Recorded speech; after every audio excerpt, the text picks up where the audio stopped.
Eu sou Maria Cícera da Silva Mota, aluna de Ciências e Tecnologia da UFRN e faço parte da turma de Introdução à Física Clássica 1 do professor Lúcio Marassi, e hoje vou gravar sobre os temas de energia cinética e seus subtópicos, tema de rotação e também de cinética do movimento de rotação.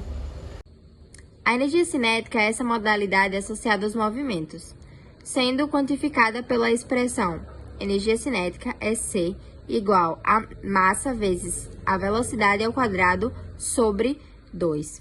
Então, basicamente é o seguinte: finge que você tem um corpo de massa m e velocidade v. Tem como calcular a energia associada a esse corpo que está em movimento? Sim, tem como calcular.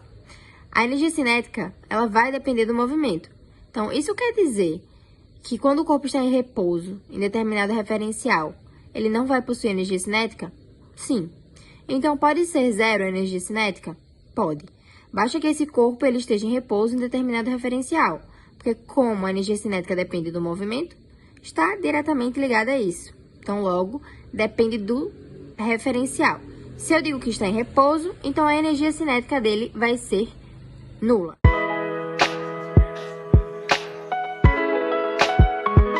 Resolutiva do exemplo 1.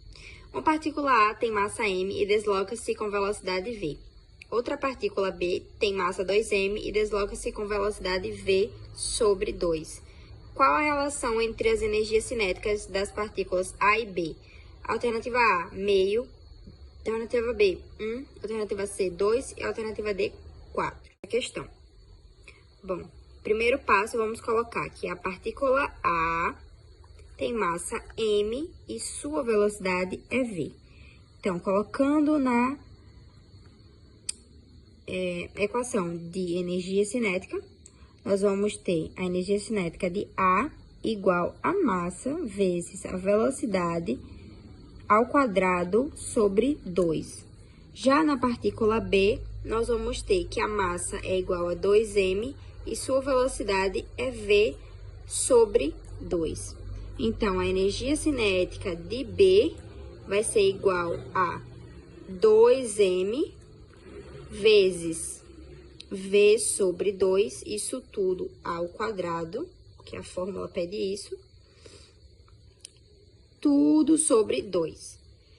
Nós podemos simplificar aqui essa equação, fazendo com que a energia cinética de B se torne m, massa m, vezes a velocidade ao quadrado, porque a gente vai fazer a distributiva aqui nesse caso.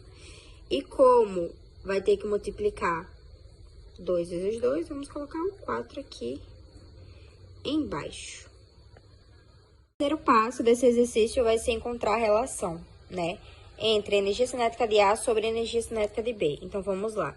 Energia cinética de A sobre energia cinética de B, que vai ser igual. Energia cinética de A, nós temos que a massa vezes a velocidade ao quadrado sobre 2. Tudo isso sobre a energia cinética de B, que achamos aqui a massa vezes a velocidade ao quadrado sobre 4. Nós vamos usar a propriedade da divisão, onde a primeira fração vai ser conservada. E vamos multiplicar pelo inverso da segunda, isso aqui de baixo. 4 sobre a massa vezes a velocidade ao quadrado. Aqui nós vamos poder cortar, nós vamos ter 4 sobre 2, que isso resulta em 2. Então, a relação entre a energia cinética de A sobre a energia cinética de B é igual a 2. Colisões elásticas e inelásticas. Como a gente já sabe, quando o sistema está livre da ação de forças externas, que a força resultante externa é nula, a quantidade de movimento total desse sistema vai ser constante. A quantidade de movimento final vai ser igual à quantidade de movimento inicial. A gente sabe que isso acontece em explosões quando o artefato está parado. E aí ele vai se dividir em dois pedaços. Lembre que a velocidade de recuo do corpo é inversamente proporcional à massa, ou seja, quanto maior a massa, menor vai ser o módulo da velocidade. Só que isso também está relacionado com as colisões frontais. Em colisões frontais, não há rotação após a colisão, certo? Tem que ter bastante atenção com isso. A gente considera que nessas colisões não há transferência de momento angular, apenas de momento linear. E aí, nas colisões frontais, posso assumir que a quantidade de movimento ela vai ser constante. Então, eu tenho aqui que o movimento linear é constante, independente do tipo de colisão. Quando a colisão é perfeitamente inelástica, os corpos eles vão bater e vão ficar juntos.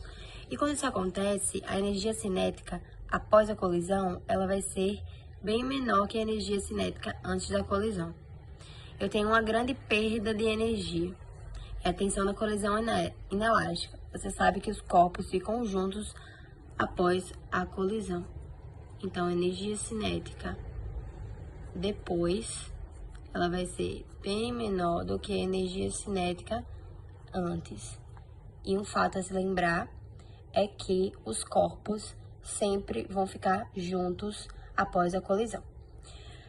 Quando a colisão é do tipo elástica, que é esse segundo tipo aqui, os corpos eles batem e vão se separar. Na colisão parcialmente elástica, eu tenho uma perda de energia cinética. A energia cinética depois da colisão ela vai ser menor do que a energia cinética antes da colisão. Então, a energia cinética depois vai ser menor que a energia cinética após a colisão. Agora, quando a colisão ela vai ser perfeitamente elástica, que é esse terceiro tópico aqui, os corpos ele vai restituir toda a energia. Então, a energia cinética depois ela vai ter o mesmo valor que a energia cinética antes.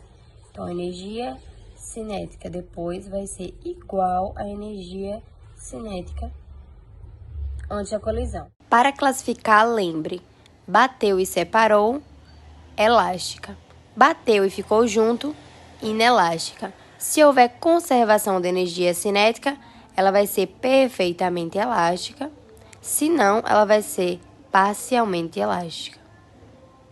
Existe um coeficiente chamado coeficiente de restituição, que a gente usa a letrinha E minúscula e que compara as velocidades, tanto de afastamento quanto de aproximação. A velocidade de afastamento vai ser dividida, então vamos fazer aqui, a velocidade de afastamento ela vai ser dividida pela velocidade de aproximação.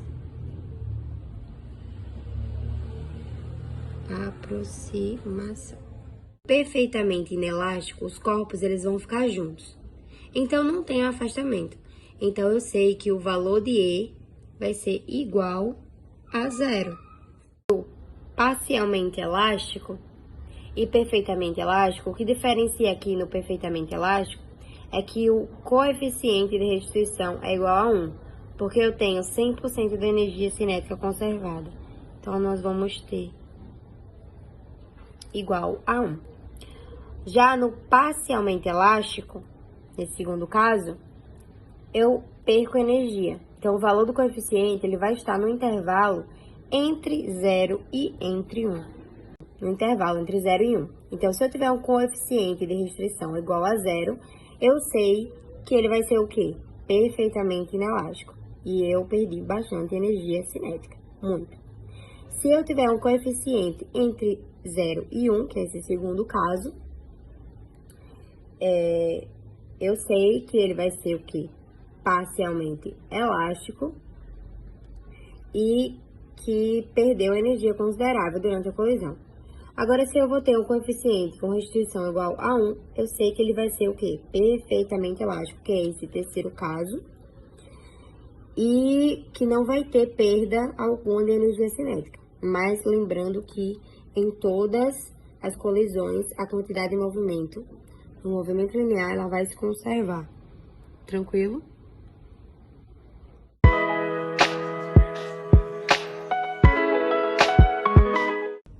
Exercício de fixação. O corpo é largado de uma altura de 20 metros, sabendo que o coeficiente de restituição entre o corpo e o solo é de 0,5. Atenção! Não temos uma colisão perfeitamente elástica, temos a colisão parcialmente elástica. Aí ele pergunta qual a nova altura atingida. Durante a queda, o corpo transforma a energia potencial gravitacional em energia cinética.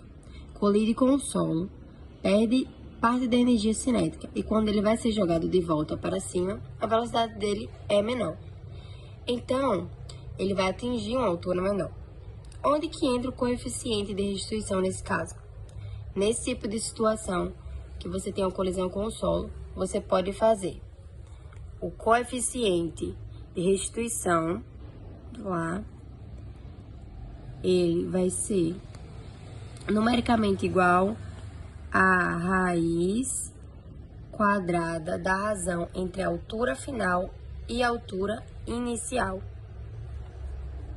Hzinho sobre Hzão. Se o choque fosse perfeitamente elástico, a altura final e a altura inicial seriam iguais. Isso porque o coeficiente seria igual a 1.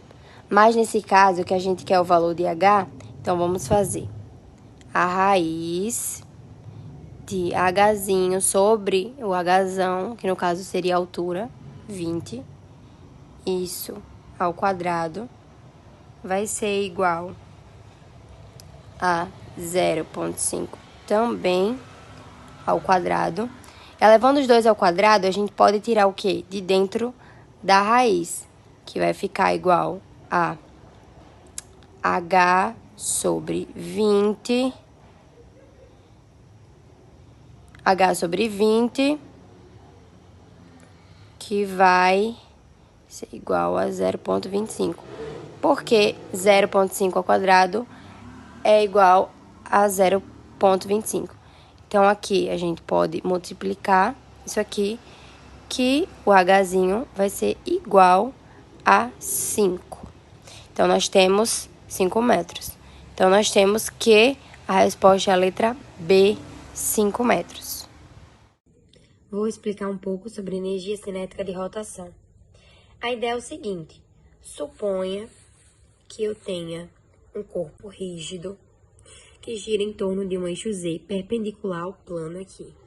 E se eu olhar para a massa MI, que tem o vetor de posição RI e vai ter uma velocidade perpendicular VI ao vetor posição base na origem do eixo de rotação, imagine para que cada massa MI nós vamos ter um vetor RI e uma velocidade VI diferentes.